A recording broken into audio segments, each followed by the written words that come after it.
almost minuscule diamonds.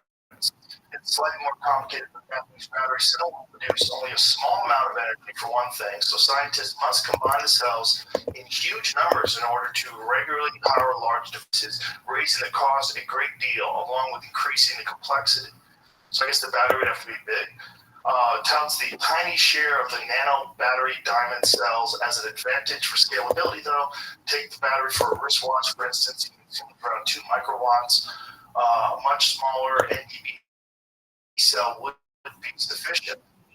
Okay, so that's smaller than the battery that's on your watch.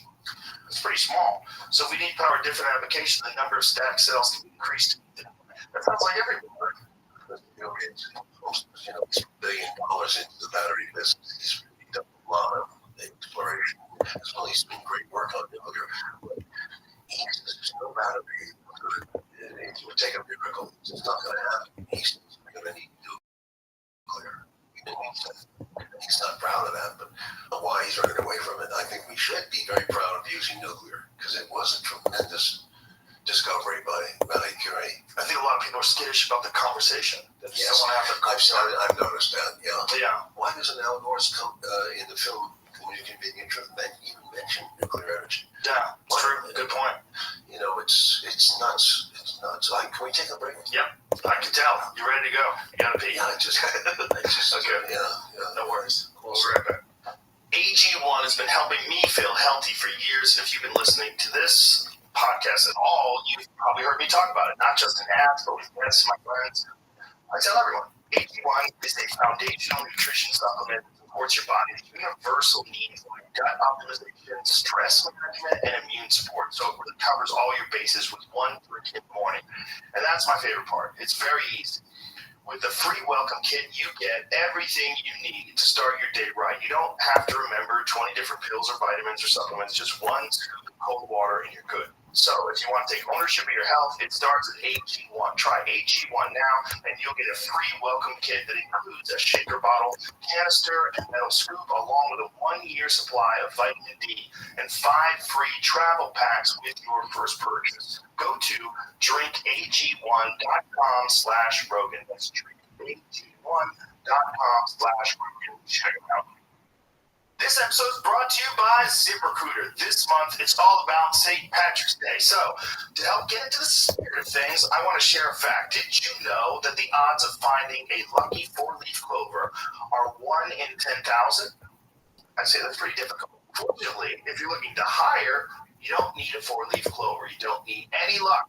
You just need ZipRecruiter, and you can try it for free right now at ZipRecruiter.com/Rogan. They don't need any gimmicks or leprechauns to lead you to a pot of gold, or in this case, top talent, because they have powerful matching technology that shows you qualified candidates as soon as you post a job. And once you review those candidates, you can find your top choices to apply, which you encourage them to apply sooner. If you're curious to see how much ZipRecruiter can help you, today's your lucky day, because remember, you can try ZipRecruiter for free at ZipRecruiter.com/Rogan. In fact, 4 out of 5 employers who post on ZipRecruiter get a quality candidate within the first day. Once again, to try it for free at ZipRecruiter.com/Rogan. That's ZipRecruiter, the smartest way to hire. So tritium is the stuff that they make that also lights up the watch hands. They put that stuff inside watches. Yeah, it lasts for like 25 years. Yeah, I have one of those. I have a marathon watch, and it's like pitch blackout. All of the hour indicators are all lit up permanently. It's really cool. Yeah. And that's radioactive too, and it's totally safe. That's what it looks like. That's what the Fukushima. That's what tritium looks like. Have you ever seen it on a watch? It's really beautiful. Click on that. That's what it looks like. So it like lights up permanently. Like you have radiation on your wrist. Well, that's the issue with the Fukushima cleanup, because they said that water is filled with tritium. And Josh, my co-author, was saying, I could drink a gallon of tritium and it would be equivalent to 1 banana. So it's a lot of bullshit. Really? Yeah. You drink a gallon of tritium? Yeah. And it's about what negative aspect of this. He says the electrons in it. Oh wow, they just don't penetrate. They don't. Exercise outside. I'm not either. So I buy it, but I love the fact that my watch has these little indicators that are clear. Everyone's screaming, you can't dump it in the Pacific. That's what the environmentalists say. They're wrong. You got the water is safe because the sea absorbs a lot of radiation. Yeah, there's a company called Ball, and all of their watches is tritium. So and they've been doing it forever. Like they've been making these watches for a long time, and they're famous for the fact that all their indicators are little radioactive things. I'm terrible for the watch market. I never had a watch for years. You never had a watch? No, I don't like to keep track of the time I'm doing. I know stuff in my head. Yeah. Good for you. You don't want a slave to this. Exactly. Yeah. I don't want something on my wrist telling me what to do. You still rock a smartphone now? Well, I use a smartphone as little as possible because it's essential now. They've made it essential. That's basically a clock anyway. You're getting your time from your watch. It's a clock. I can set an alarm to it, but I wake up on basically earlier. The phone is, the only thing I don't like about the phone is I'm always worried about losing it. I lose a lot of time looking at the phone. Why don't they have double of this, a DNA copy?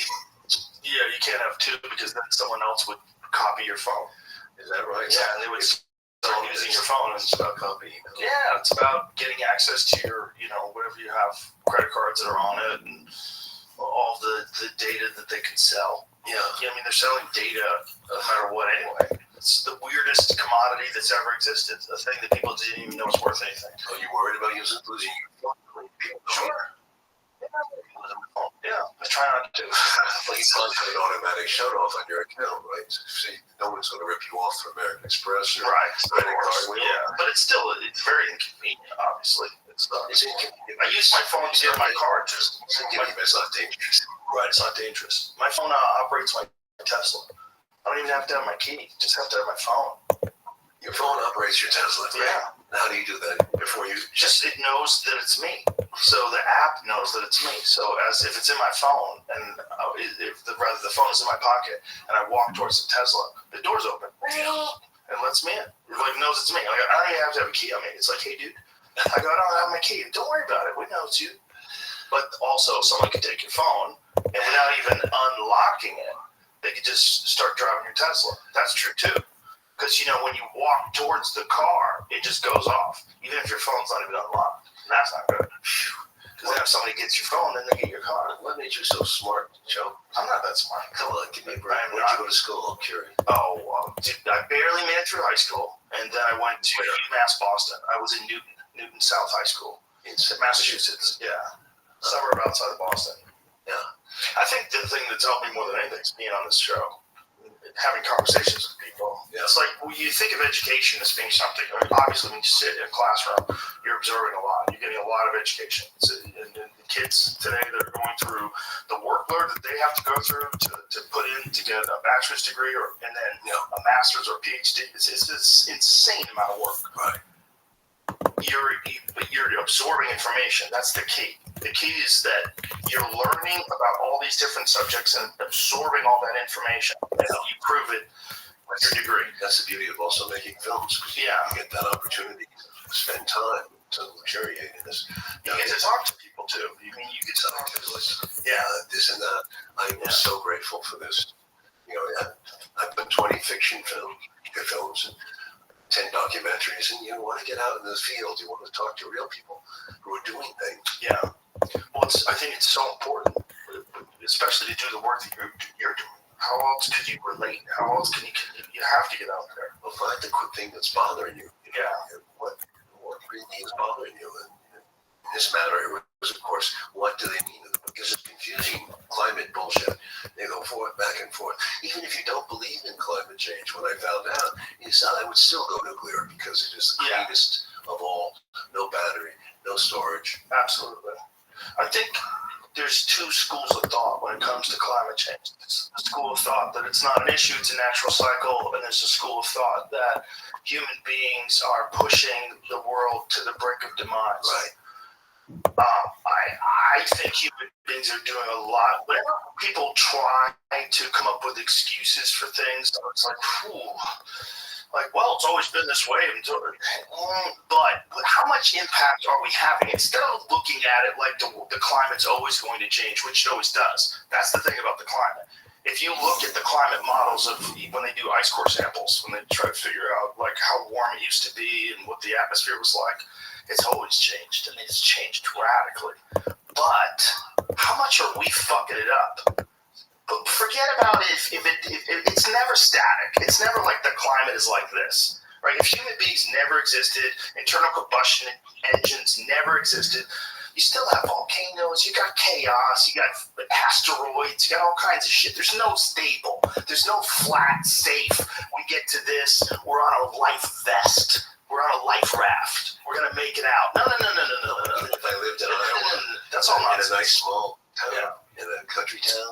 That's what we want, right? We want this idea. But the reality is ice ages. The reality is super volcanoes. The reality is asteroid impacts. That's the reality. Those are the horrific things that radically change the temperature of Earth and the environment and all kinds of things. What about that lady in Missouri? The tornado came out of nowhere and just blew the house away. Yeah, Jesus Christ, that's crazy too.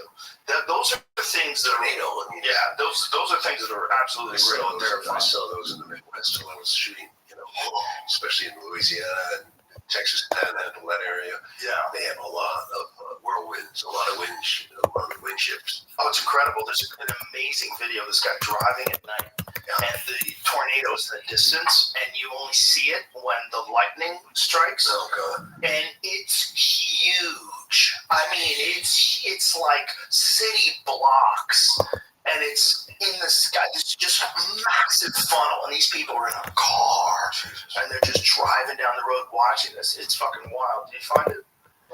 Watch this. Look at this. Look at that. Look at the size of that thing. Yeah. I mean, how terrifying is that? It's terrifying. Terrifying. Oh, that's scarier than King Kong, Godzilla, all the above. Real things. Yeah. Real things. Not nuclear power. The angry sky monster that comes down and destroys cities. There is nuclear power in that city. Oh, yeah. It all came from the supernova that exploded. Yeah. Supernovas exploding all the time. Where does it all start? I mean, the beginning of the world.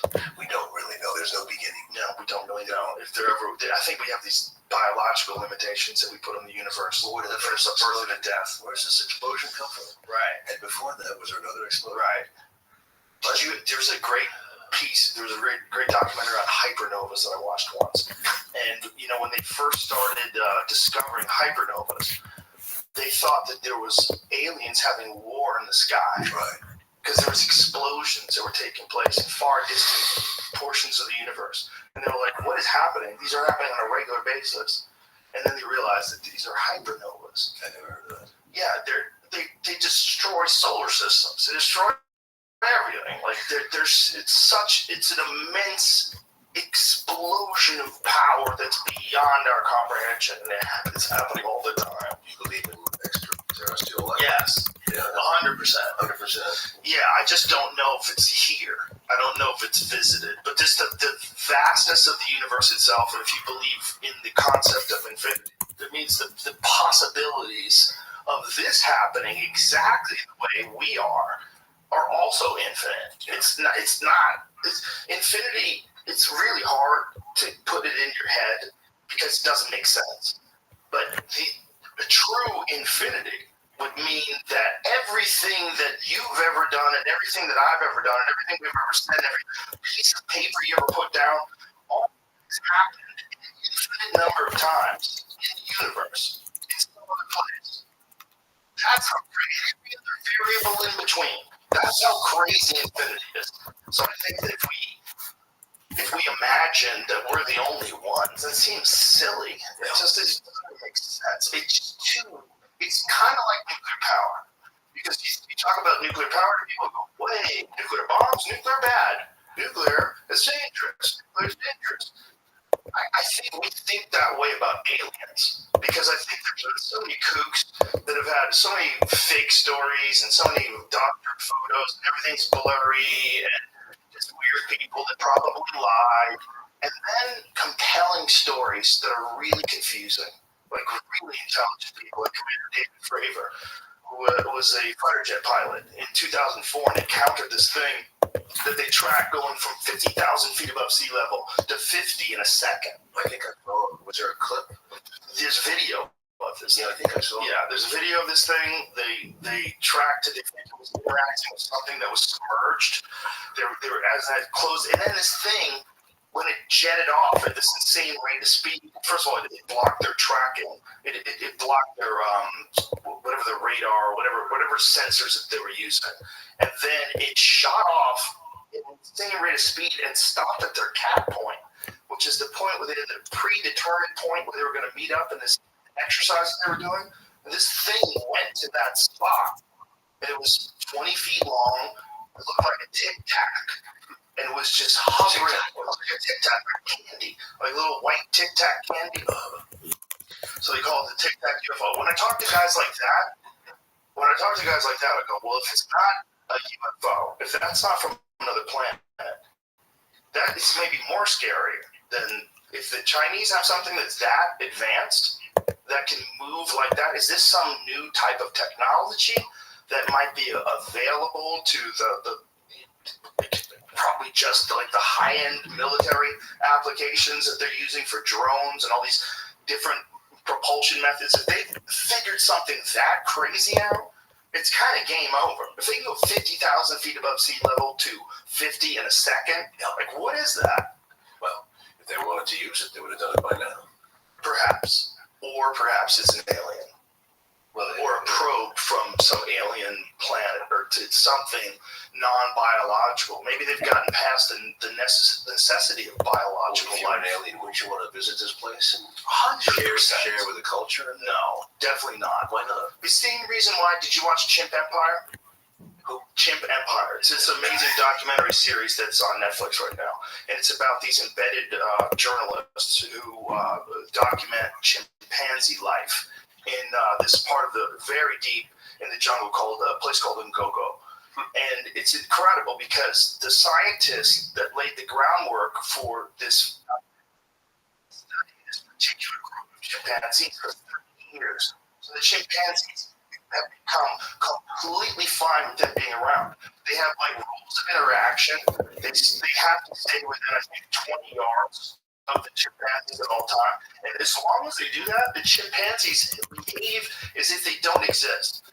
And they enact in war, they kill monkeys, they hunt, they defend their territory, they take over new territory, they do all this stuff in front of people. But they don't interact with the chimpanzees, and they don't interrupt their life. I think that's what the aliens do with us, because that's what we do with intelligent primates. Why would you do any different if you were an alien? I think if I was an alien life form, I would make sure that the chimps don't blow themselves up. Like the chimpanzees and Gogo, all of a sudden they've developed TNT and they started soldering and they're building bombs and they're planting. I'm like, oh, okay, hold on, fellas. You can't blow yourselves up. You can't just be blowing the jungle up and starting fires. Let's stop. If I was an alien life form, I would treat human beings the same way that I, as a human being, would treat chimpanzees if they started developing bombs. I could get the bombs from the chimps. If chimpanzees developed like missiles and they started shooting missiles at each other through the jungle, they would be like, hey, cut the shit. You're not people. Only people are people like that. I think if alien life forms do exist, I think the most likely strategy is the one that we use on higher primates, on lower primates rather. We don't interfere. We observe, but the true scientists, they just sort of stand back and watch. And the chimpanzees don't seem to have any problem with these people being around. Occasionally they get curious, and when they start walking towards the person just keeps backing up. And as long as they stay a certain distance, the chimp loses interest. It's really weird. You just can't eat in front of them ever. And you just can never like raise your voice. You can't behave in a threatening way. And they just interact with the chimps. And this documentary is coming up. It's out right now. It's out on Netflix. It's fantastic. It's really fantastic. But I'm learning too much. My point is, like, I think that if there are aliens, I think they would do the same. I think they would just watch. Just make sure we don't blow ourselves up. Watch, and maybe let us know occasionally we're not alone. That's what I would do. I would like, just like the scientists had to slowly habituate themselves to chimpanzees. They had to slowly do it. They did it because at first the chimpanzees ran, and they had to figure out some sort of way that they could be around them enough that the chimpanzees relaxed. And as soon as they realized they were never a threat, and then generations of them realized they were never a threat, then they could do the work they're doing. Pretty wild stuff. I think I would do that if I was an alien. I would just sit around and watch. Well, that's why people have dogs and cats. I love cats. It's great. They watch us. Yeah, sure. I think it is an alien form, isn't it? A cat. Oh yeah, I'm sure. So are dogs. Wolves are. I mean, what a bizarre alien life form. Degree. I mean, a goldfish, for that matter, is an alien form. Oh my God. Some of the most alien-looking stuff is in the ocean, for sure. Yeah. I mean, octopuses are the most bizarre. They're smart, I hear. They're so smart. They figure out jars. They know how to unscrew jars. And they can camouflage themselves to look exactly like the floor. Have you ever seen octopuses do that? No. Oh, my God, you have to see this. My friend Rabbi Warren, he used to have a show called Apex Predator, and it was what he would do is like study all of the different methods that different apex predators used. And see, like, is there anything you can emulate as a human being? But this shows some footage of octopuses camouflaging themselves to their environment. It's insane. It's alien. And this is what Remy said. He goes, dude, they're aliens. He goes, you've never seen anything like it. And he had no idea until he filmed the show, I don't think, of how complex their ability to blend in is. But that's octopus.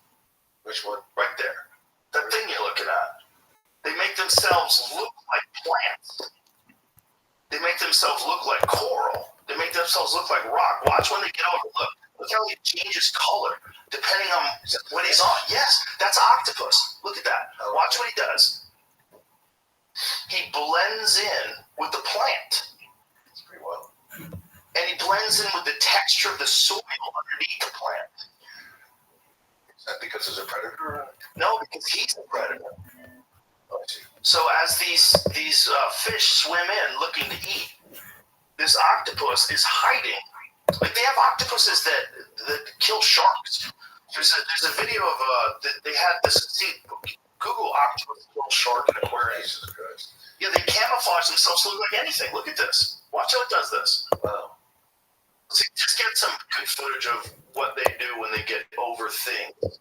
When they get over it, they've done like cuttlefish, which are also similar. I think they're called cephalopods. They do it where they've done them where they try to emulate a chessboard. Oh, Jesus. Yeah. How bizarre is this? Very. They change their texture. I want to be an innocent fish around here. I mean, what a crazy little thing that's moving around at the bottom of the ocean, changing its texture, changing its colors to look exactly like its environment. Like, look at this thing. It's fucking bonkers. That's an alien. I mean, if we found that on another planet, we'd be like, what the fuck is that thing? I'm sure the DOD studied it, trying to make octopus weapons. Yeah, they probably figure out how are they doing this. Yeah. Instead, they're sushi. We turn them into sushi. That's right. We turn them into. We just grill them. That's scary. That's an insanely fascinating animal that we just eat. You know, we just don't think of them as being so far removed from us that they're okay to eat.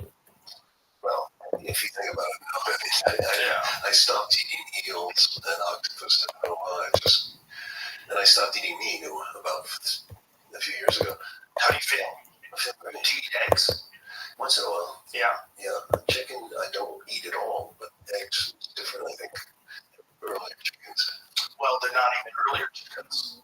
They never become chickens because there's no rooster. Right. No. They're just non-fertilized eggs. They're totally, it's like karma free. Like, as long as the chicken chickens living a good life. The only karma that you have is you're keeping the chicken from getting laid.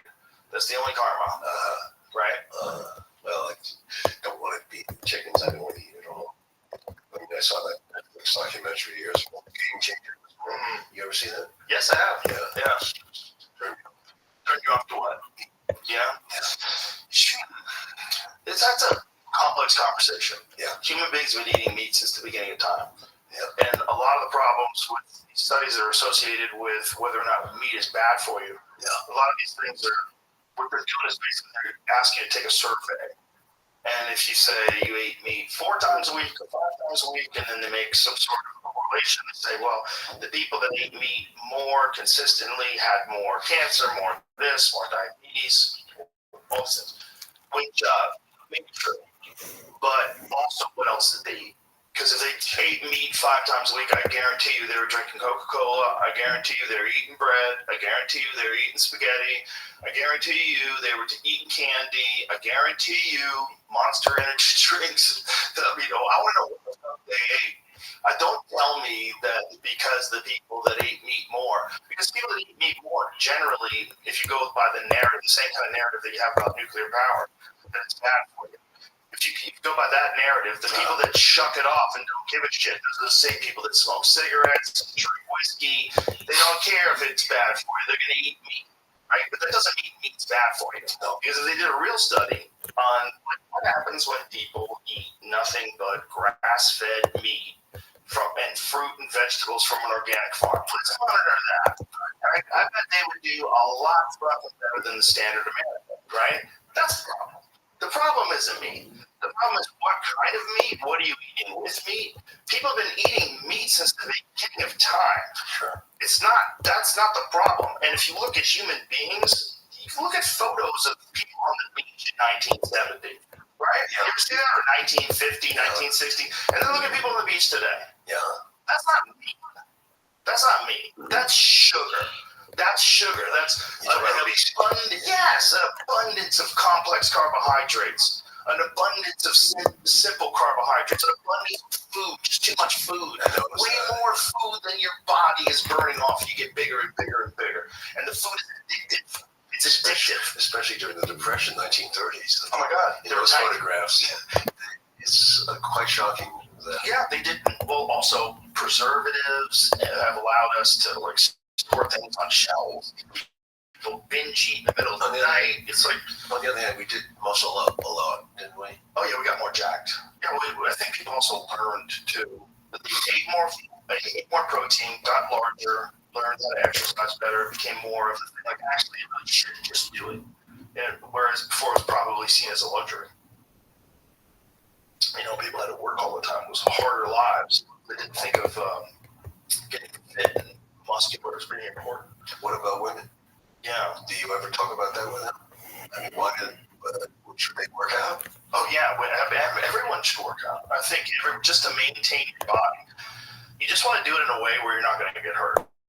That's the most important thing. Do it in a really smart way. If you can, do it with a trainer. But everyone should do something. Whether it's yoga or push-ups or sit-ups and chin-ups and bodyweight stuff, you can get an amazing workout done with a chin-up bar and just your body. Just your physical body weight. You don't really need to go to a gym, but you really should get someone to show you how to do stuff if you don't know how to do it. And it helps if someone can help you write out a program that's like a good program for someone if they assess like your physical ability. You don't want to get like a person who just started to go run like David Goggins. That would be ridiculous. But you want them to be able to build up and can build up in a way where their bodies are recovering and they continue to push themselves, but they're not getting hurt. Yeah. That's what you should do. And I say that to everybody. I think everybody should do that. But it's just my suggestion. I know people that are very happy that don't exercise at all. It is possible. It's just not possible for me. And I don't know what it's like for everybody else because I'm not you. I can only tell you how it feels for me. And for me, I believe the people that say they don't need exercise, maybe everyone's different. It seems like we are anyway with everything else. Yeah. But for most people, if you just want to maintain your physical frame, if you want to maintain your functionality of your body, I really think it's imperative. I don't know what makes less sense. If you don't use your body, it breaks down, and then you can't get around. That sucks. And when you can't get around, then you would be willing to do anything. Motion again. Well, you can mitigate a lot of that by exercise. A lot of it.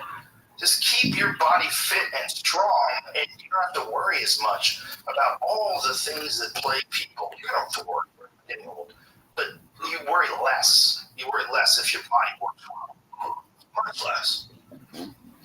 Well, we got out of this with climate change. Yeah. I was saying to you, climate change, if it didn't exist, which I believe does, but if it didn't exist, I'd still advocate nuclear energy because it's clean. Yeah, I think that's absolutely a great point. And the IPCC, when they did their, I believe that their body of scientists, there's a lot of them. I mean, it's I think 200 of them. No, I believe in them. The IPCC says 2050 is a marking point. You go back and you check their charts from 1980s, and you find that from 1980 to 2000 they were accurate, and then you go from 2000 to 2020 and they're accurate, very close to accurate. In fact, they were a little bit more optimistic, but now you have to believe it. That's a 40-year span. Now we're looking at this. What doesn't make sense to me is the illogic of pursuing this path of CO2, considering these charts, saying what they're saying. I mean, yeah, absolutely. You see the hurricanes, you see the wind, you see the storms are bigger. It seems to me. Well, I don't know if they're bigger. I think I think the new argument is that what is the actual stats on, because people say that all the time, like storms are bigger than they've ever been before. I don't think that's true. Oh, really? I think the storms have actually lessened in intensity but increased in the amount of them. I think that's the data. But all of it's not good. Whatever we're doing, see, the problem with me with climate change is that I always get wary when things become ideological. Exactly. When people start talking about it, like, listen, you've got to act now. And if you don't, I'm like, hold on. How much do you know about this? And how much are you just saying a narrative? Right. Because a lot of people want to argue ferociously about a narrative that they didn't even really looked into that much. And that's the thing about it on both sides, even the Republican side, the people that want to dismiss it. I was having a conversation with a guy in jiu-jitsu once of all places. Like, it's a natural cycle. No matter what, it's a natural cycle. The earth warms. I go, how much work have you done on this? Do you know how crazy it is to be that sure when no one's sure? Right. That's the whole reason why they're having this debate. It's because no one can definitively prove how much of an impact we're going to have on us in 100 years, 150 years, or what's going to happen. No one can. How can you be so confident that it's just a natural cycle? But it's a right-wing perspective. Like, he had bought into this. It's all bullshit. It's a natural cycle. Like, bro, how do you know? But you know because you don't like the people that think that we have to ban cars that use internal combustion engines. You don't like the people that think we have to stop and close coal plants. You don't like those people. You think those people are annoying. So you've decided to be annoying in the opposite way. Right. And that's what it is. Yeah, when you go to a city with horrible air, like Los Angeles used to be, like India is now, how do you feel? Terrible. Well, there's also an issue with brake dust. When you're in a very crowded urban environment, brake dust, that stuff that you get on your wheels. No. You don't know what brake dust is? No. When you're using the brakes in your car, what's happening is there's this hydraulic pad that presses against a disc, and the friction of that is what stops your car from moving forward.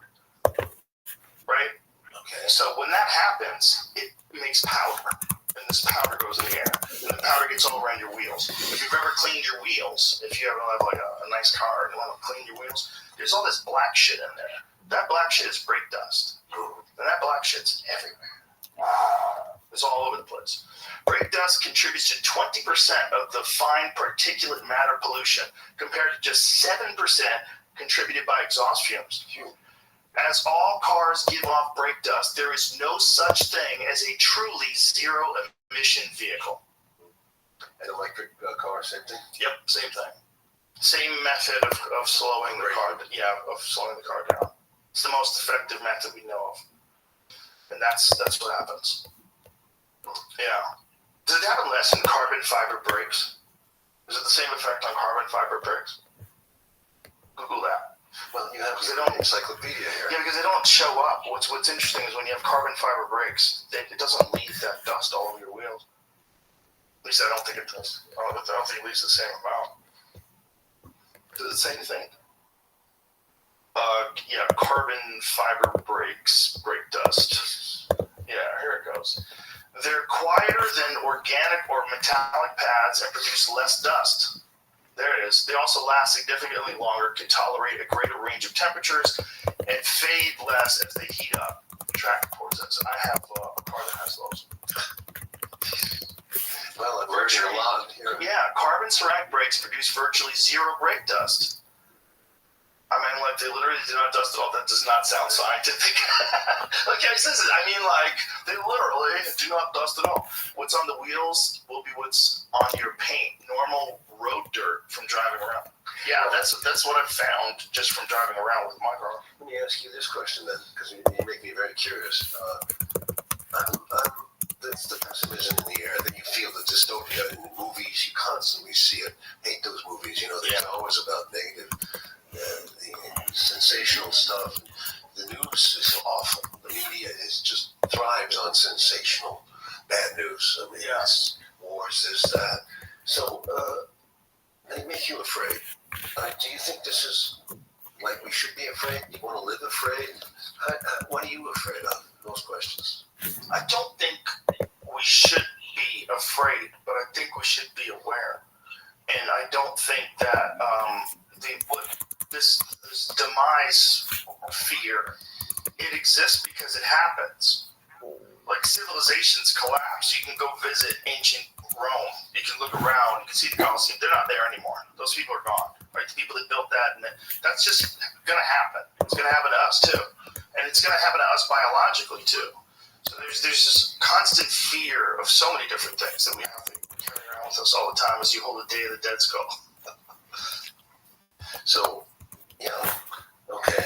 I don't think it's healthy. I don't think it's healthy to live your life embracing that. I think you got to be aware of it, but you got to live in the moment. As stupid and corny as that sounds, that's the only way. Otherwise, you're going to be freaking out from anxiety. If you can't just live in the moment, you're always going to have too much anxiety. In my experience, with me at least. That's what these people who talk about radioactive waste. Mm-hmm. They're thinking 10,000 years ahead, and even then, it's the radioactive isotope just decays and decays. Well, not only that, if they really do have technology currently available where they can convert that into batteries, and that's great. This is 99% of it decays. So you can swallow the 1%. Right. You can. You can swallow it. Yeah. Not a lot, though, right? I really don't swallow it all the time. Well, there is a certain amount of radioactive material in our bodies. Sure. The banana is the most radioactive of the fruits out of the weed. I mean, you'll probably find some other fruits that are. I don't know what foods are radioactive. I know what airplane travel is. Banana. Yeah. You want to check that out, James? I bet rocks are, aren't they? Like rocks. Yeah, sure. Yeah. Banana contains around 450 milligrams of potassium, and when eaten, exposes the consumer to about 0.01 mrem due to its K40 content. Wow. The chest X-ray delivers 10 mrem. Mm-hmm. So there you go. Yeah. Interesting. So it's the tiniest amount. Yeah. Interesting. 100 bananas to get there. You need 100 bananas to get to that one. Oh, yeah. 0.1. Okay. What about air travel? Like, isn't that like getting an X-ray? They say stewardesses and pilots, absolutely. Do they 3 times the level? Yeah. Are they in danger? No, they just absorb it over time. So the body gets cut. Some people will tell you. We're exposed to low levels of radiation when we fly. You'd be exposed to about 0.035 millisieverts. Okay. Of cosmic radiation, if you were to fly in the United States from the East Coast to the West Coast, this amount of radiation is less than the amount of radiation received from a chest X-ray. Okay. Less. Interesting. Well, those are the most severe things, the X-rays. the dental and MRIs. When did doctors start leaving the room when the X-ray happened? Like, when did they get hit? Just get the fuck out of here. I'm doing this every day. I don't know. Well, I want to know that. When? Because they must have stayed in the room for a while. Like, I want to see this thing up There was close. some mistake. Get really nervous. They're like, Oh, I'm gonna go around bro. the corner and you stay here. Bro, it's like they're setting a bomb. Hold this curtain It's over like you. they're setting a bomb. Yeah. When did they start doing that? I don't know how to. Well, when you think about things like the Iridium girls, and, you know, with the horrible Radium girls, rather, the horrible. Well, now he died eventually from handling radium. Right. Gee, look what this. They started using shield. How many years of it did she do it? Okay, the shields. Okay. Have to be around then, right? They were wearing a shield like a jouster? Well, I mean, that's what they give you at the dentist office. I'm trying to figure out, like, how to. It's not giving me a great answer on when they started doing this. Can you go to Ramsar, MARMSAR? You're on. Just there was something really interesting here. Ramsar? Yeah, that's the radioactive springs that they go to. Oh, right. Indians. Where you were saying in this area is. Okay.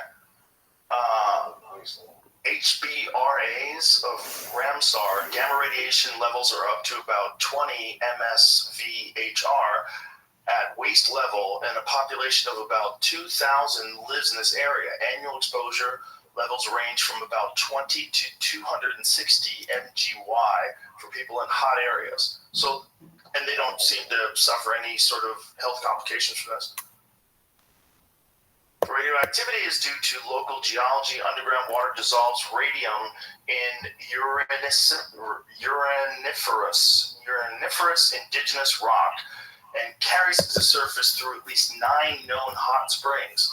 These are used as spas by locals and tourists. Wow. So they're getting a radioactive bath. And the black beaches of Brazil. Yeah. You can ask for that. Yeah, sure. That's another one. Similar sort of situation, right? Yeah. Let's read. Can you run black beaches? Yeah, he's doing it. Just trying to find some good footage of it. So we can see what it looks like. Half. I don't know, half-ish. The other one just was. But I don't know the comparison. Okay, so half-ish. So 170 MSV every year. Interesting. It's a radioactive beach. That's a movie. Isn't that a movie? Yeah, it is. Older. It's an M. Night Shyamalan That just movie. came out, yeah. Yeah, I just watched it. Pretty good. It's one of them movies, you know? It's called Old. Yeah, that's what I'm talking about. Yeah. But in that movie, it's not so good. I mean, I don't want to give a spoiler right away, but yeah. So the concern that people have about radiation, about overblown and exaggerated, and now that you put together this documentary, what's next? Like, how else do you kind of get this message out? We're going everywhere. I mean, we went to all the Harvard, we went to NYU, going to. How's it being received? Very well by people who know. Yeah. You know, I can't tell you. We're going June 6th, which is next week. June 6th, we're going wide with the digital. We'll be on iTunes, Amazon, Google Play.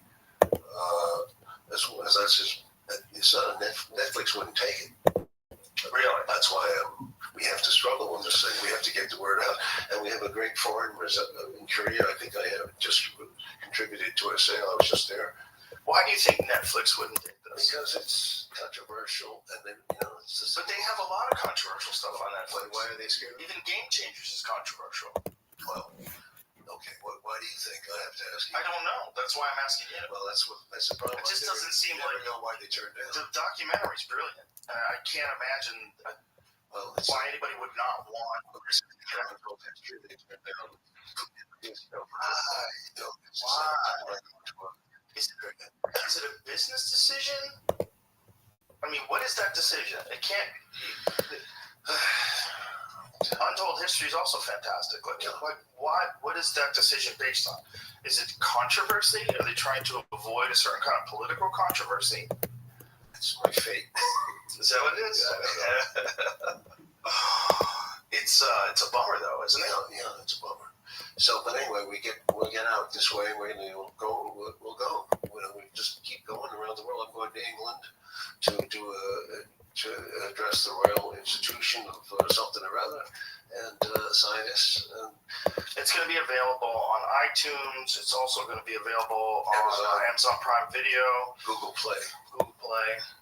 And really, ladies and gentlemen, I can't urge you enough. Go watch it. Watch it and take in the information because it's pretty stunning. And it's really well put together. And the fact that it's a difficult message to get out there is kind of disheartening because it really does have hope. It's a hopeful film. It's a film that's like, hey, wake up. We got a real solution. I wanted to make it hopeful at the end. And I think a very uplifting ending. Because it can be done, and why we behave like we can't hide from this. Right. We have to be like Hyman Rickover, that kind of attitude. Go forward and can do. What kind of resistance have you received from people when you're bringing this film out? Have there been any? No, I'll tell you exactly. I mean, we went to we went to Venice Film Festival, and I could feel that there was fear about it. Fear about it screening. Then you send it to the U.S. festivals, like Telluride and Sundance and those ones. And one lady who runs one of these festivals told my agent, she says, it's a great movie, and I hate it. I don't want to run it. That's sort of kind of a strange attitude. It's just crazy. Yeah, it's like no one's going to create controversy, but I just don't want anything to do with it. So she might be from the 70s, that generation. She's, listened to Ralph Nader. She's terrified. Well, it's one of those things. I in growing up with the fear of 3 Mile Island and Chernobyl, I was terrified of nuclear power. I was glad when they stopped using it. When I heard they were still using it, I was like, that's terrible. Why would they use nuclear power? Because I didn't know. Because I had no politically correct. Right. Well, it was just this message, and again, it's a great plot line for film. Yeah. So I wish I could do it as a fiction, but I don't know how. Maybe I can come with one of your customers. How could you do it as a fiction? I feel like you could. It would have. You'd have to figure out some way where it's significant. That it happens in a 2-hour film. Something's going to take place over the next 5-10 years of construction of these things. You get into a female scientist saves the world kind of scenario. It gets to be, the lone scientist. Yeah, that's what happens today, right? Yeah, it's very strange. The guy who made Big Short, he was very talented. Adam McKay, and he did that film with the star cast about. He thinks the world's going to end in 6 years, he told me, He really thinks there's a definite day. There are a lot of strange theories out there. You saw the film I'm talking about? No. DiCaprio, Streep was in it. What movie is this? What's it called? Out there, saw it. Adam McKay, last film. Yes, you saw it. I bet I did. I have terrible taste. It was bonus in the sense that it was about an asteroid or something. Don't look up. Oh, I didn't watch that. I heard it was good though. It was about an asteroid. Yeah. I heard it was great. But I didn't watch it. Why not? I just didn't have the time. Other things were more interesting to me. This coffee is working. Not that it wasn't interesting. I just never, it's like it's really just an abundance of choices. There's so much to watch. I definitely want to watch it, and I was going to get around to it eventually, but I don't watch that much stuff. I'm too busy.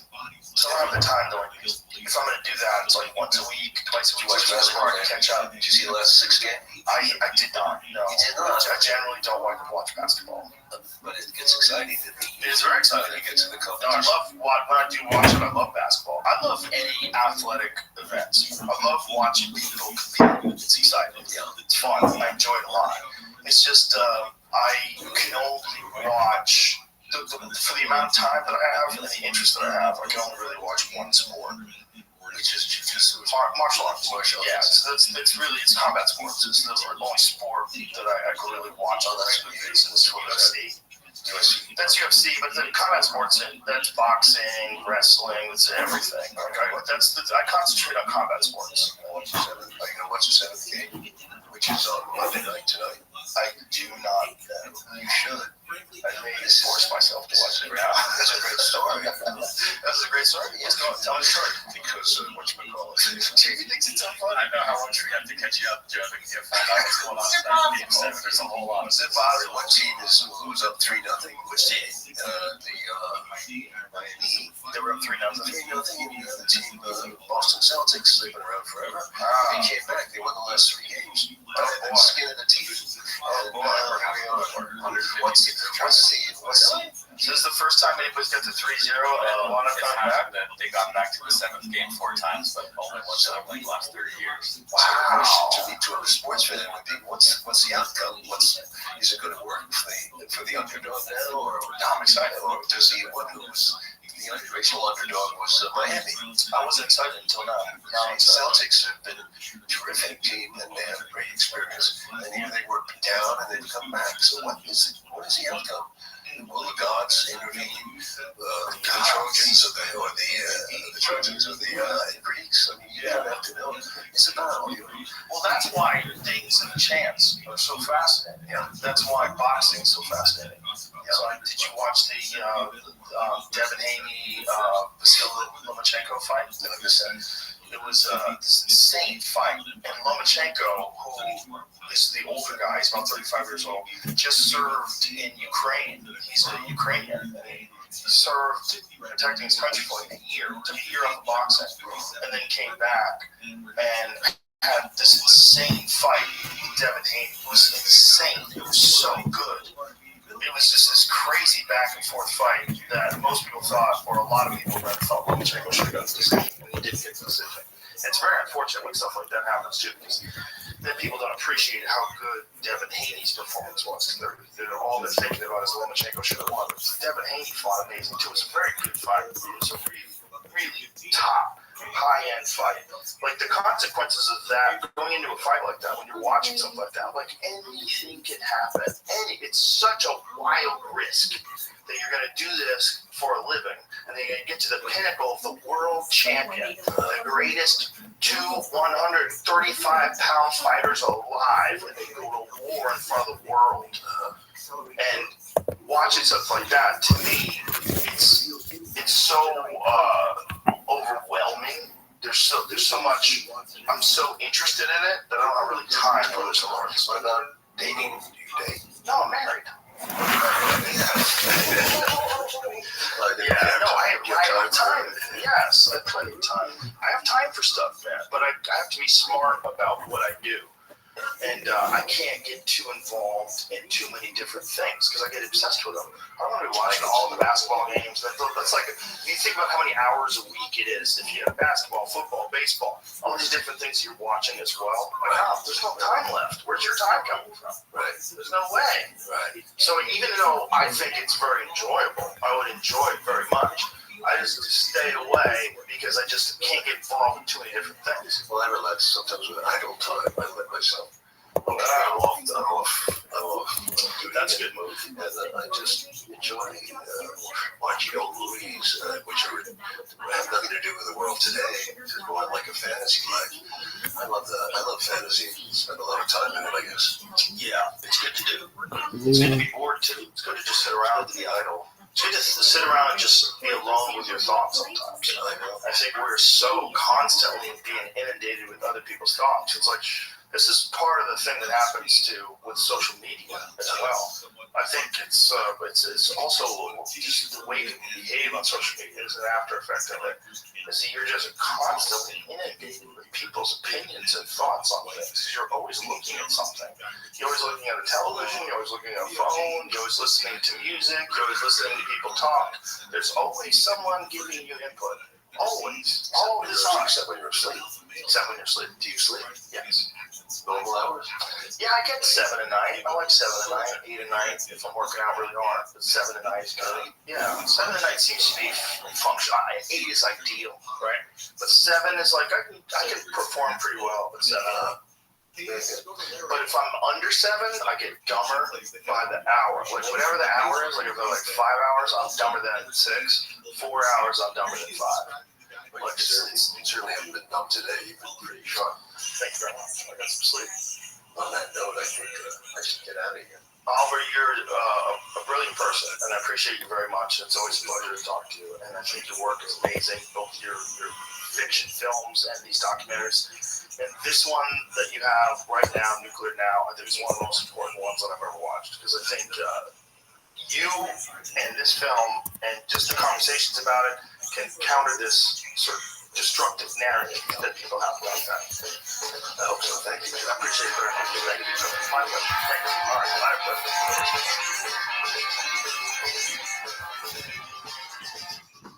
This episode is brought to you by LifeLock, your tax. Bong, James Bong, can you hear me? Let me know if you're there. If you want to talk. Dude, wasn't it really good? I found it very interesting. So, are you an advocate of nuclear power now? I've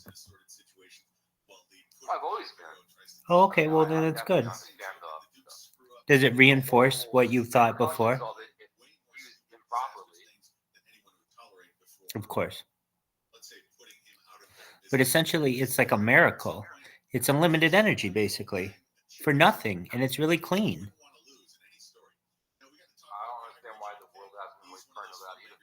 I agree. It's very interesting to me. It's not like we don't have enough military power to make sure things go on the upright. Right? Exactly. And we're utilizing it in our military now with our aircraft carriers. Yet, right. I believe since the 1970s or 80s, we've been using nuclear power, like submarines and carriers. The first one,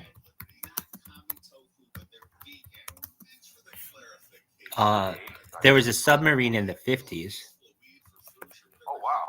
Yeah, that went all the way around the world. It went okay, so the USS Nautilus was the first nuclear-powered submarine. Electric Boat Company in Groton, Connecticut, the same company that had sold the U.S. Navy its first submarine in 1900, laid her keel 14th of June 1952. She was launched 18 months later and commissioned in September 1954. And there's something that I think this is the one that was really special.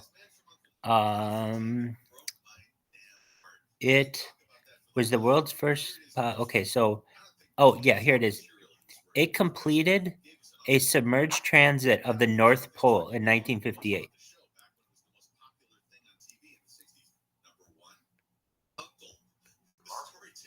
Right. Very early. And it lasted till the 80s, till 1980. So it lasted like 22 years. And that was the first one. That's really good. Like if your prototype lasts 22 years and it doesn't have to refuel, that is a definite success, I would say.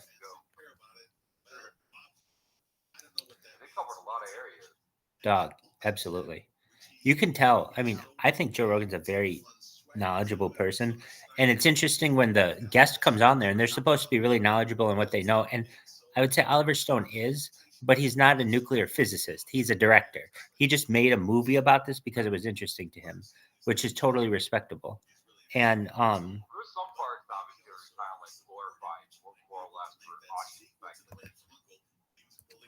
of like more or less, or dramatization, as it would.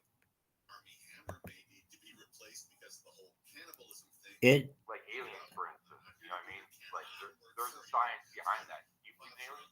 oh, dog, big time. big time. Well, that's good because they are most definitely real. And let me tell you how. I know that for most You hold on. You know aliens? anyone in the world. Hold on. You know aliens? I'm sorry, you broke up there. Can you repeat that? Did you say you know aliens? How do you know aliens? Alien. Aliens, like extraterrestrials. You know aliens? Would you like me to explain how I can prove it to you? Absolutely.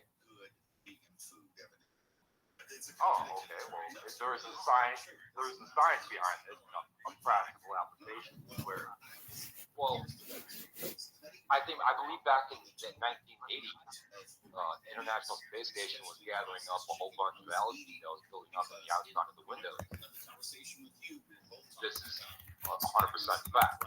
Pretty been happening. It still happens on our satellites and all that, constant interference. This is like an absolute 100% fact. It's still up on the outside of our technology, pretty much orbiting space, orbiting our Earth. And well, that material or algae or living biological thing, it gets rained down in our atmosphere, and literally it drops down in rain droplets from our atmosphere. We essentially get rained down from aliens every single day. So you're talking like alien life as in algae from space? Correct, which would be an extraterrestrial. Oh, I agree with that. Okay, I'm down with that. Most people hear extraterrestrial and assume some sort of green guy. You know what I mean? No, of course they do. That's what they've been programmed to do. No, I believe in the green guy. Here's why. If the universe is as big as we anticipate, then there has to be one of the living species out there has to be green. But they're more known as grays, alien grays. And that's usually what people reference as little green men. They're usually little gray men.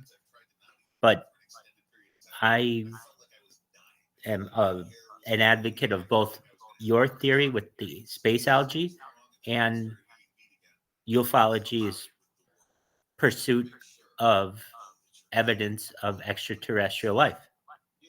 Well, let me tell you how those actually fit together and correlate quite nicely. Is the panspermia or the panspermia theory, which would be that we are seeded from another Yes, outside exactly. source, Yes. which obviously be like primordial goo being dropped on us, and that goo essentially made us to where we are now, and another alien species obviously was originated from as well. So, What did you reference this theory as? panspermia.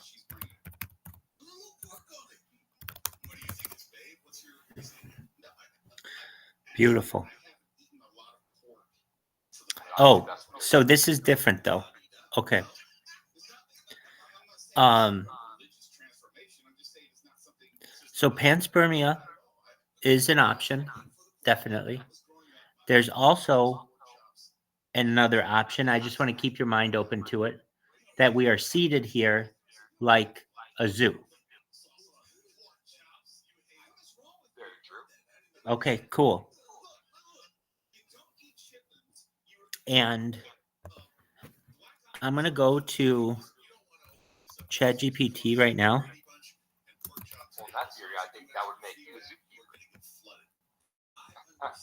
zookeeper. Let's see here. It would make me, if we really want to get accurate, I'm like part of the ant farm. well, the zookeeper more accurately would be whatever person is in charge of ensuring that this prison planet exists. But they'd be an they would most likely be an off-world entity. If we were, what would I be? I would just likely be the alpha male that everyone follows, and not because I'm great or good looking or hilarious or any of the other things. It's because I have more data than anyone, and everyone basically has to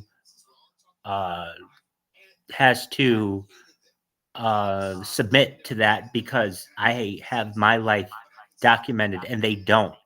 And when people are studying this in the future, that's very important to the future as a historian. Essentially, uh, a century ago or centuries ago, I would have been what is known as a diarist, someone who keeps a diary all the time, a journal. But instead of doing that, I just do so with cameras. Oh, so you raise a very interesting point, and I've never just, and I should know this as a ufologist, what this term is known as. I just always hear it as referenced as a, how do I want to say it? I've only ever heard it referenced as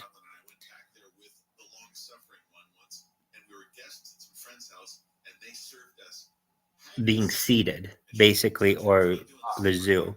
So I'm logging in right now as we speak. Do you use ChatGPT often?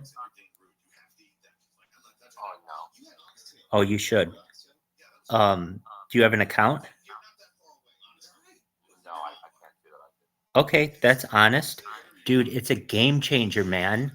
Okay, we're going to find out a word here that neither of us know.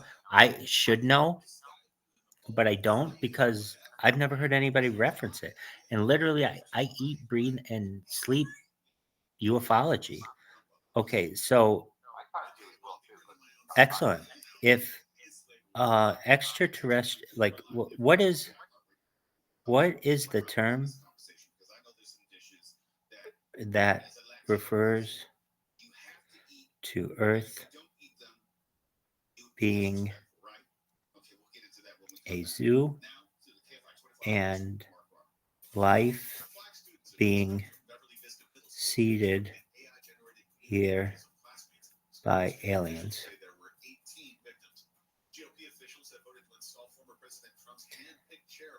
Panspermia is when life comes from meteors.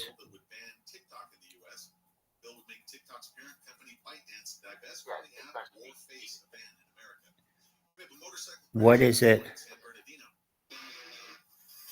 called when life is seeded on a planet by an alien race?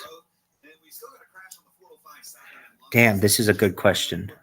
And we're going to ask it. the microbes in the meteor. And it's known as directed panspermia. It suggests that life on Earth could have been intentionally seeded by extraterrestrial built beings. Wow. This concept you're referring to is known as directed panspermia. You and I, we would have been here all night and we would have never gotten that term, but it's called directed panspermia. That is fucking fascinating. An alien source directed as opposed to an intermediary would be the. Hold on. We have to now ask it. Okay, cool. What is the opposite of directed? Okay. What is the opposite of directed panspermia? Because I don't want to just start using the incorrect term. So this term is being used. What is the opposite of directed panspermia? Okay, so then it's either natural or undirected panspermia. So the meteor one is undirected panspermia, where the transfer of life's building blocks or simple organisms occurs without intentional guidance, possibly through celestial processes like comets or meteoroids. So it's very interesting. When you look up panspermia, it really focuses on undirected panspermia, but I'm more a believer, I think, in directed panspermia.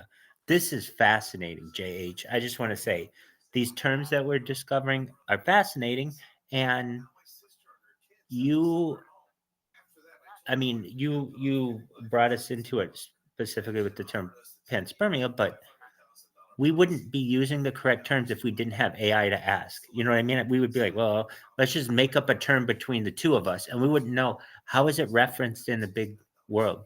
So it's directed panspermia. That's a phenomenal term. I feel like that term could be one word somehow, but I'm not worried about it right now. That is fascinating. But do you see how I used ChatGPT just now?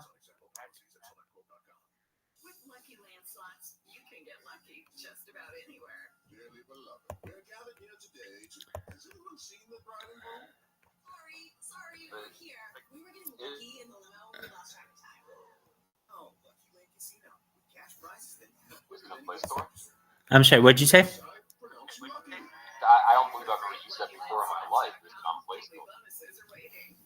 Okay, I'm sorry. One more time. I don't believe I ever used that before in my life. It's on Play Store. On Play Store? Yeah, What's on Play Store? the chat that you want me to download. Oh, hold on. No. It's called ChatGPT. Is that what you're saying? Yeah, is that the one? Oh, well, they do have an app. Okay, do you have Android or iOS?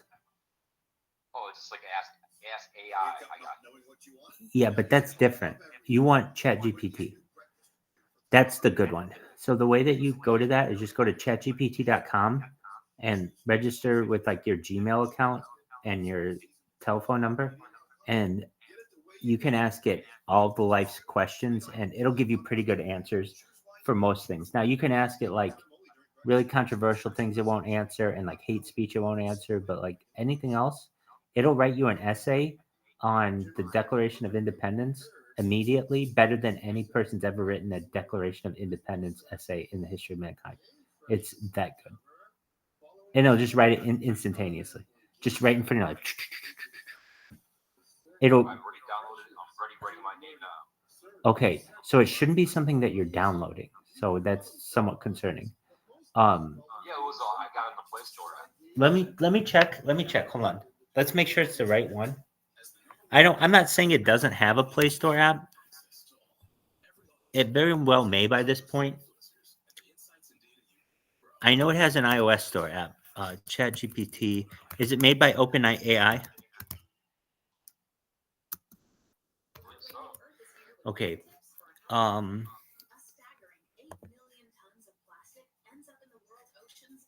I don't think it has. Let's see if it has. It has it has an iOS app.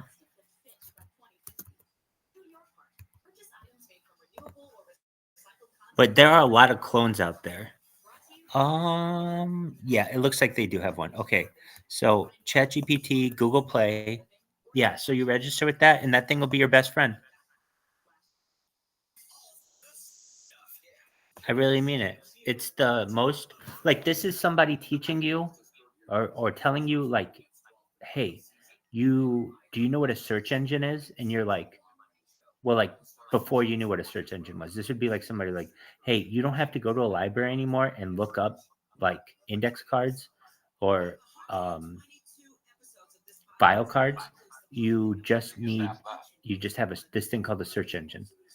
Well, that's what I would have said to you like 30 years ago. Now it's with AI.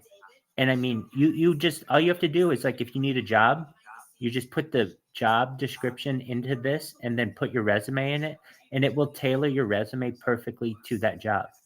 It's amazing. Really cool. Oh my god, and it works so quickly.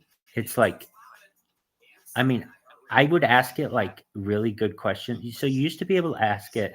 It was launched November 30th, 2023. I'm sorry, 2022. And I was using it on day one. And when you first could use it, you could basically jailbreak it and make it do all kinds of things it wasn't supposed to do. So you could ask it like, what are the best vitamins that a human needs in order to survive? And it would give you a huge list of those. Or you would be like, what are like good things that a person can do to extend their life, and it would give you all that kind of or like what are alien races that like perhaps people have encountered in abductions, and it would list all the alien encounters. Like what it just all this, like you name it, like what's evidence for a god, what's evidence against a god, what's evidence that this is all a simulation, what happens when you take DMT. I mean, it would answer any question for you. They have since censored it so it doesn't answer the questions for you like it once did, particularly in regards to sex.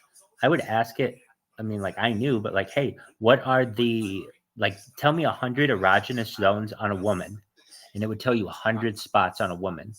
In order, I would ask it in order of nerve endings, and also tell me how many nerve endings are there on the average woman. So it'd be like clitoris, 50, I think it was 18,000, and then it would be like anterior forex like 12,000, nipple like 8,000. Like, it's fascinating. It won't do that for you anymore, but you can still get some really good information out of it.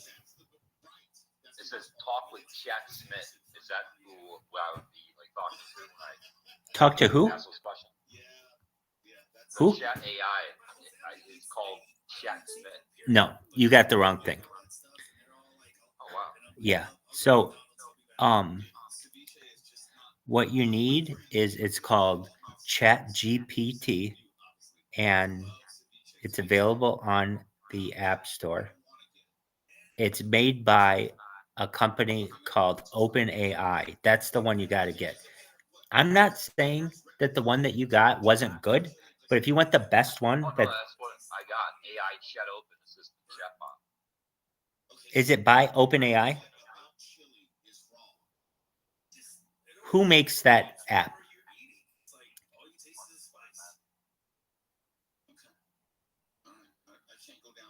Here, I'm going to show you what the icon should look like. Do you see this icon? Yeah, I got that same icon. Excellent. Okay, so it says Mr. Smith or something. Ask Chat Smith. Chat Smith. Talk with Chat Smith. Okay, cool. I mean, I don't know. That doesn't do it on the desktop version. Did you have to put in your cell phone number? Oh no, I had to register with my Google account. Huh. Okay. So I okay.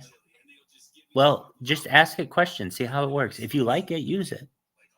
The only reason why I am a little hesitant, I mean, I'm glad it has that symbol. I would check though, make sure it's made by OpenAI, because OpenAI doesn't have that, at least on their desktop, anything like ChatSmith. And then also,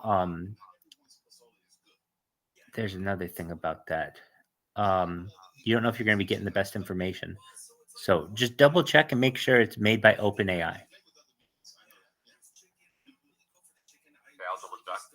Excellent. Running commercials on. It's running commercials on you? That's the thing. This is a $1 billion company. It doesn't normally do that. At least I've never seen a commercial on their desktop version, and I use the free version. But maybe they do on. It's the one you're talking about. I asked how many women are there on Earth. Perfect. As of the latest estimates, there are approximately 3.5 billion women on Earth, accounting for about 49% of the global population. Okay, and it's made by OpenAI? I believe so. No, don't say I believe so, because I'm going to tell you what. That is a wrong statistic from what I know. I thought there were. A big ass. I thought there were more. Well, firstly, there are 8 billion people on Earth, so that would mean that there are like 4 billion people. Also, the app should tell you beforehand.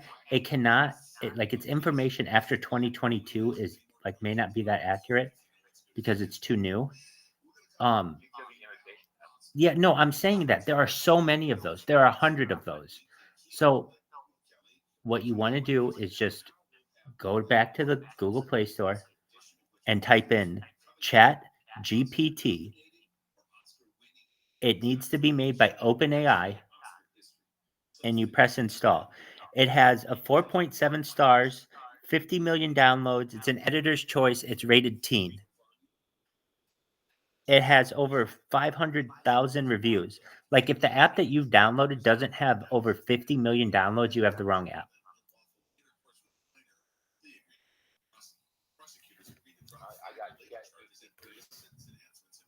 It has 50 million downloads. Beautiful. Excellent. That's what you need. Okay, so now that you know you got the real McCoy, I'm going to ask it the same question, and we'll see if we get the same answer. So let me ask it here. How many women are there in the world?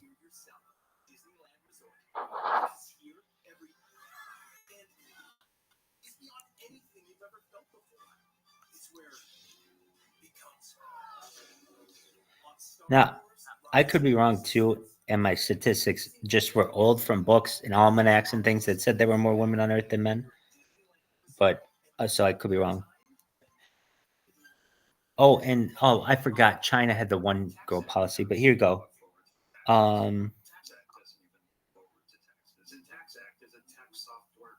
So here's what it said just now. Now, keep in mind. Can you hear me? Yep. So it gave us different answers, and it will. It says, as of my last knowledge update in January 2022, the global population was around 7.9 billion. The ratio of men to women is roughly balanced, with slightly more women than men. And what you said, there were more men than women, right? Yep. This one says more men than women. Exactly. And this one says more women than men. So again, it's not 100% right.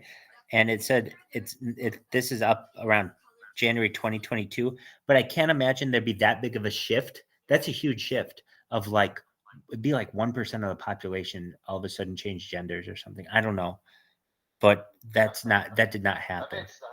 No, it didn't. Even with the LGBTQ, like the trans movement, it's not 1% of the whole population. What up, Squirrely? How are you, baby? Living the dream. Every day's a holiday. Every meal's a feast. We just listened to Joe Rogan. Squirrely's a huge Joe Rogan fan. Hey, dude, did you listen to Joe Rogan's episode 1992, Oliver Stone, about nuclear power? Oh, it's a very good one. No issue if you haven't heard it. We got Squirrely in the house. Squirrely, do you know JH? Okay, let me explain. Squirrely is the man, the myth, the legend. He travels the United States in his car, in his van. JH, and he's a member of the community. He's a really solid individual. He's here all the time. JH just was randomly in some of my YouTube streams, and the other day when we got a random person in here from one of those other apps, I was singing his name in the Telegram, and his name had to be Ali, and I was singing the song from Aladdin, Prince Ali, fabulous he Ali Baba, and JH typed something like Aladdin or something like that, and I was like, oh, dude, he's there. Somebody's actually there right now. And then I was able to show him, Squirrely, can you see this piece of paper? Squirrely? So it's the Telegram, and he was able to type that in, and then he got in here, and he's been really solid in here. And I mean, like literally, he and I have been here for like 2.5 hours or more than that, and just listening to Joe Rogan. And I've been working on my computer, and he has been doing whatever he's doing. We're just keeping each other company as we do.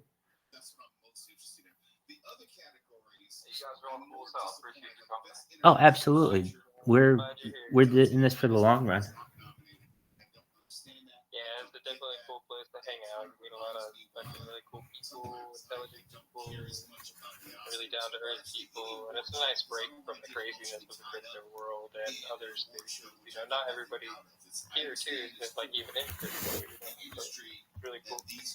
That's true. JH, JH, you're not in crypto, are you? JH, you're not in crypto, are you? No. I And can't afford and that.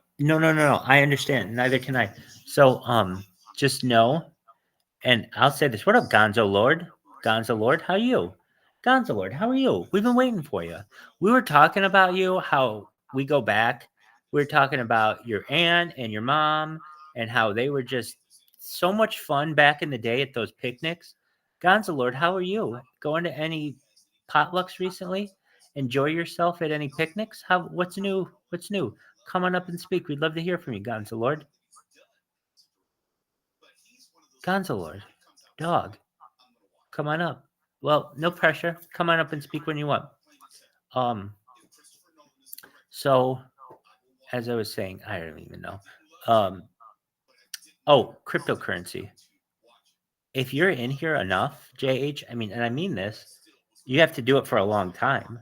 But if you're in here enough, people will give you, out of the goodness of their heart, this cryptocurrency. They'll give you money. Not enough for you to retire, but eventually, I mean, I don't even say eventually, but like it gets worth hundreds and thousands of dollars eventually. And uh, you don't have to do anything. So just so what do you do? How do you get that? How do you get treated like that? Well, that's not why you're here. You don't ask for it or anything like that. But if you are part of the community and you're here a lot, people will be like, "Oh, are you in the currency?" And well, no. If you have a little bit of money, you will eventually be like, "Okay, how do I do this?" And when we talk, like it's like $1 to get in. It's not expensive. Like you can buy it for very cheap. But if you don't have the money and you really don't, there are people who will just give it to you. And also they'll give you what are known as NFTs, which is like digital art. I'm not certainly like, here's the thing. If you don't ask for it, they'll give it to you. If you ask for it, then, you're going to be seen as a moocher. And, but if you're somebody who, I try not to do either. pardon me? I try not to influence either. I kind of want to. I enjoy conversation more. Wait, than I absolutely. No. You're 100% right. And once just people get to know your personality and the community, then I mean, you're already fine. But yeah, I had the same conversation with Ali the other night. He's like, I'm not really into cryptocurrency. I'm like, that's totally fine. Neither was I. So don't think that you have to be. Although this is a cryptocurrency coin or telegram, it is more about social dynamics. Look, we haven't talked about cryptocurrency at all today. We've talked about nuclear power and military capabilities with nuclear submarines, and we've talked about aliens, and we've talked about AI, but we haven't talked at all about cryptocurrency. It's a cool discussion, but that's not why I'm here. It is why other people are here, and that's why the discussion occurs so often with that. But no, I'm here for the same things you are, for community and good people. it's hard to find. Absolutely. And especially, it's really hard to find all the time. No one else has as much content as I do. You can go back and watch 3 years of my life on YouTube, essentially. No one else has that amount of content where you can just literally live your life alongside someone.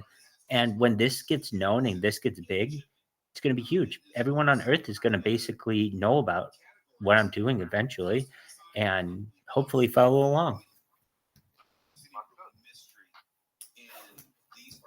It takes a wider audience. Like you have to be like on TV or something. So all the teeny boppers and their moms glorify you. Oh, one of these days, my friend, one of these days.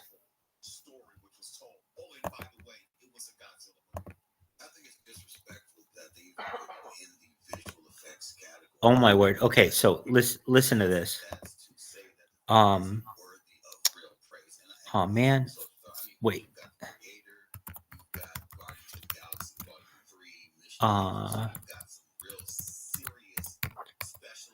Okay. I am